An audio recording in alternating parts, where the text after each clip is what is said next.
Selamat berjumpa Bapak Ibu Saudara yang dikasihi Tuhan. Senang sekali kita bisa melanjutkan pelajaran kita, pemahaman Alkitab. Mari kita akan membaca lanjutan dari peristiwa-peristiwa sesudah Tuhan Yesus bangkit. Pada kesempatan yang lalu kita sudah belajar sama-sama mengenai perjumpaan Tuhan Yesus dengan Petrus, seorang murid utama.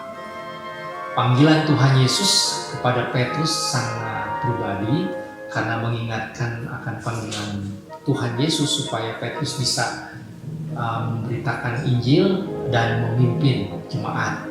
Jadi sesuatu yang sangat penting.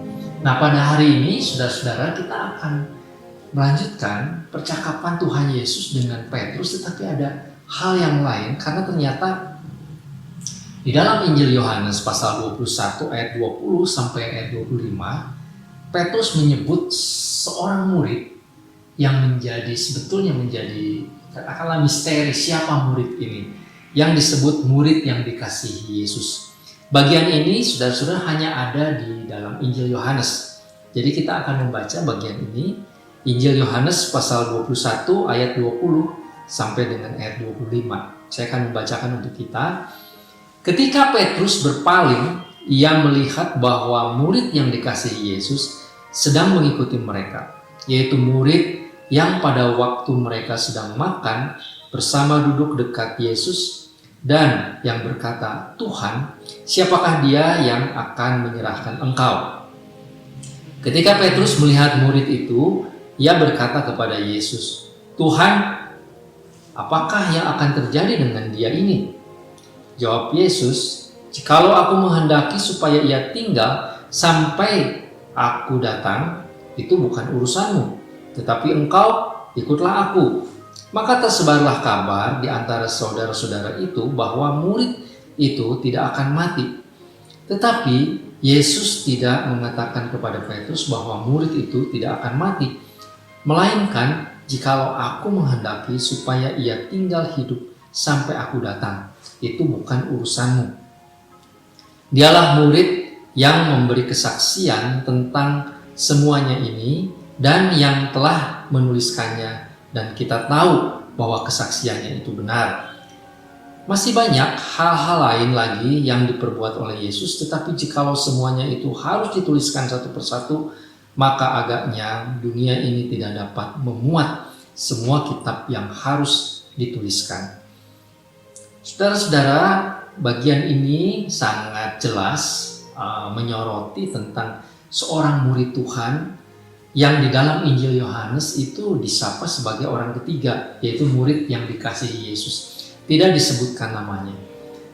Nah, saudara, nanti kita akan melihat apa kaitannya bagian ini dengan peristiwa kebangkitan Tuhan. Nah, tetapi saudara, kita akan coba sedikit memahami mengenai murid yang dikasihi Yesus. Saya pikir saudara-saudara, karena penulis Injil Yohanes tidak menyebutkan namanya, maka kita juga hanya bisa menduga-duga, tetapi kita tidak bisa memastikan. Saya pikir itu adalah sikap yang sangat baik, ya, atau yang seharusnya demikian. Banyak orang mengatakan ini adalah Yohanes, murid Yesus. Sudah, tafsiran ini tentu sangat masuk akal kalau mengingat bahwa cukup banyak tulisan-tulisan di dalam Perjanjian Baru yang menyebutkan si penulisnya. Apalagi surat Rasul Paulus misalkan, sangat jelas yang menuliskannya Rasul Paulus, dia menyebutkan namanya, ada sifat Paulus di dalam tulisan-tulisannya. Jadi kalau ini juga Injil Yohanes, ya Yohanes lah. Kalau Matius, Injil Matius, ya Matius lah, dan seperti itu.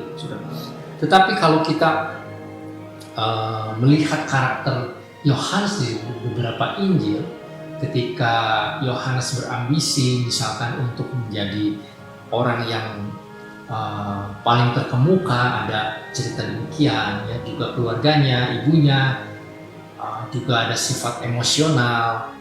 Agaknya saudara-saudara, kalau kita mengaitkan ini dengan Yohanes, gambaran Yohanes tidak seperti ini, ya.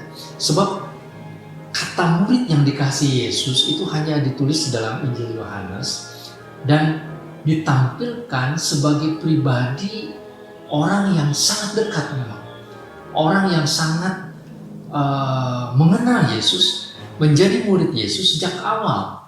Nah, saudara-saudara, kalau kita membaca misalkan dari Injil Yohanes pasal yang pertama, diceritakan Tuhan itu memanggil 2 orang murid di bagian pertama. Ada Andreas dan murid yang lain. Nah, murid yang lain ini tidak pernah disebutkan namanya. Jadi ini ada kemungkinan memang inilah murid yang dikasihi Yesus.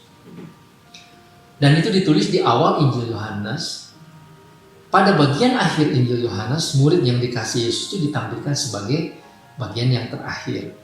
Nah, kemudian saudara-saudara, murid ini adalah murid yang memang sangat dekat dan sangat mengerti atau lebih peka dengan suara Tuhan. Ya. Murid ini duduk di sebelah Tuhan Yesus sebelum pada waktu perjamuan malam. Pada waktu itu dikatakan demikian. Murid ini menjadi dianggap murid yang paling dekat dengan Tuhan karena Petrus pun untuk bertanya siapa yang akan berkhianat atau siapa yang mengkhianati Tuhan, akan menjual Tuhan, Petrus pun harus bertanya kepada murid ini. Ada kisah demikian. Kemudian saudara-saudara, murid ini juga lah yang bersama dengan Petrus ketika pertama kali masuk di dalam rumah Kayafas ya, atau ya waktu Yesus akan diadili. Murid itu bersama dengan Yesus, bersama dengan Petrus pada waktu itu. Petrus menyangkal Tuhan, ya, tetapi murid ini seperti leluasa masuk ke dalam rumah Kayafas dan juga nanti di bait Allah. Nah, kemudian saudara-saudara, murid ini juga hadir pada waktu Yesus disalibkan, orang yang sangat dekat. Pada waktu Yesus disalibkan, Tuhan Yesus bicara, inilah ibuku, ya, ibu inilah anakmu. Ada pesan yang khusus yang disampaikan kepada murid ini, menitipkan Maria, supaya Maria di masa tuanya dipelihara oleh murid ini. Jadi murid ini memang murid yang sangat dekat. Dan pada waktu mereka di pantai Tiberias, saudara-saudara, di dalam Injil Lukas jelas sekali diceritakan bahwa murid inilah yang pertama kali mengenal siapa Yesus yang ada di laut itu, ya, di pinggir laut itu. Itu bukan hantu, tetapi itu guru. Nah, murid ini juga. Jadi saudara-saudara, kalau kita melihat gambaran tentang murid yang dikasihi, memang ini adalah murid yang sangat dekat, sangat mengenal Tuhan dan memang dikasihi oleh Tuhan. Tetapi kita tidak bisa memastikan ya siapa. Ada yang mengatakan ini Thomas, ya. Tapi kalau Thomas disebutkan namanya. Ada juga yang menyebutkan ini Lazarus. Karena waktu Lazarus mati, Yesus menangisi dia. Dan memang dikatakan juga bahwa Tuhan sangat mengasihi Lazarus. Nah, tetapi kita tidak bisa menebak-nebak dengan pasti, saudara-saudara. Yang pasti adalah ini adalah murid Tuhan Yesus yang dikasihi, murid Tuhan Yesus yang mengikuti sejak perjalanan awal. Nah, murid ini murid yang di luar dari 12 murid Tuhan Yesus yang awal. Nah, tetapi siapapun, murid ini adalah murid istimewa. Nah, apa kaitan murid ini dengan peristiwa kebangkitan Tuhan Yesus? Nah, ini yang akan kita periksa bersama. Nah, saudara-saudara, namun satu hal yang saya ingin sampaikan adalah begini. Bahwa murid ini secara spesifik dituliskan di dalam Injil ini, dialah murid yang memberi kesaksian, ayat 24-nya. Memberi kesaksian tentang semua ini, berarti dia adalah orang yang melihat, yang bersama-sama dengan Yesus, yang mendengarkan suara Tuhan dari awal sampai akhir. Lalu kemudian murid inilah juga yang menuliskannya. Dan kita semua tahu katanya ya, bahwa kesaksiannya benar.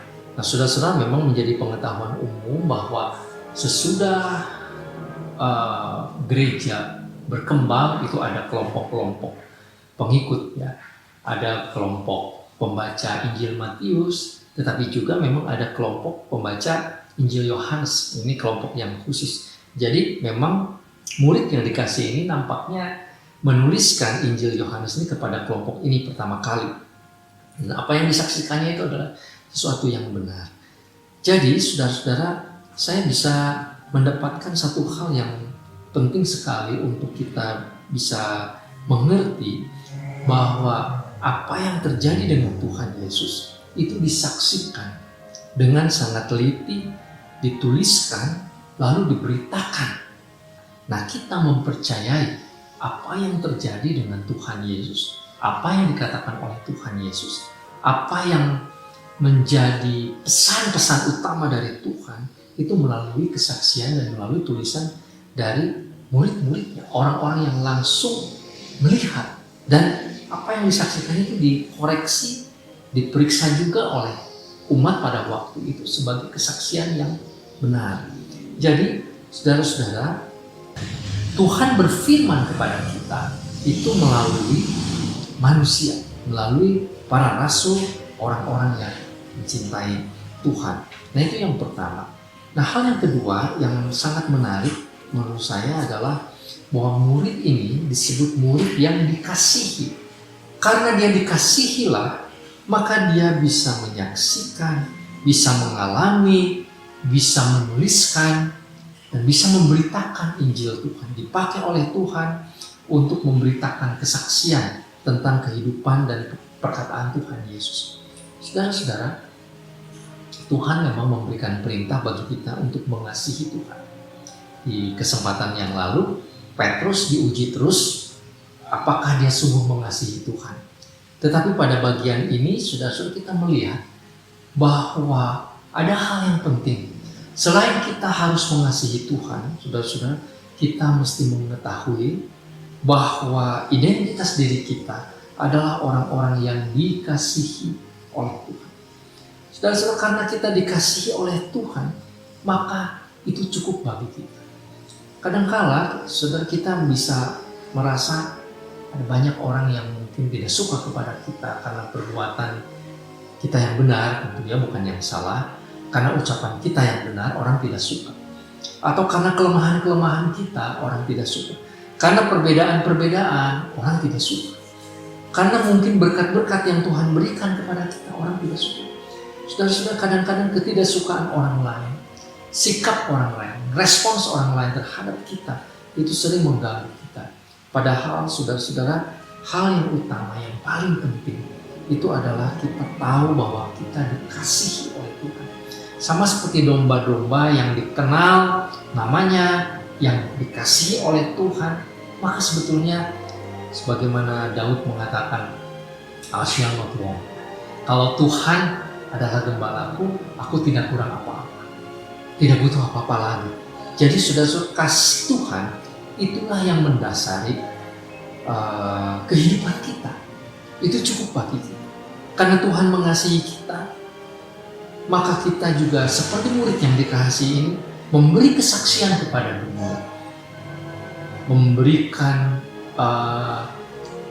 berita kepada dunia, berita sukacita supaya orang juga mengenal Tuhan. Saudara, jadi pada bagian ini sangat menarik yang menurut saya adalah supaya kita mengenal jati diri kita. Tuhan Yesus sudah bangkit. Itu Tuhan memberikan kemenangan, memberikan sukacita, pengharapan, tetapi juga menyatakan cinta kasih yang cukup bagi kita. Seluruh Injil Yohanes ini, saudara, diakhiri dengan kisah tentang siapa yang menuliskannya. Dan dia mengatakan sendiri bahwa aku ini adalah murid yang dikasihi Yesus. Dan itu cukup bagi dia. Karena itu apa yang dia sampaikan adalah sesuatu yang benar. Jadi, saudara-saudara, dua pesan yang penting pada bagian ini adalah bahwa kita adalah orang-orang yang dikasihi Tuhan. Maka sebagai orang yang dikasihi Tuhan, kita juga terlibat atau mempunyai tugas juga untuk menjadi saksi-saksi Tuhan. Itulah teladan yang diberikan oleh murid yang dikasihi. Kiranya Tuhan memberkati kita sekalian. Mari kita berdoa. Bapa di surga, kami sudah mengikuti rangkaian kisah-kisah tentang kebangkitan Tuhan yang begitu ajaib, begitu indah.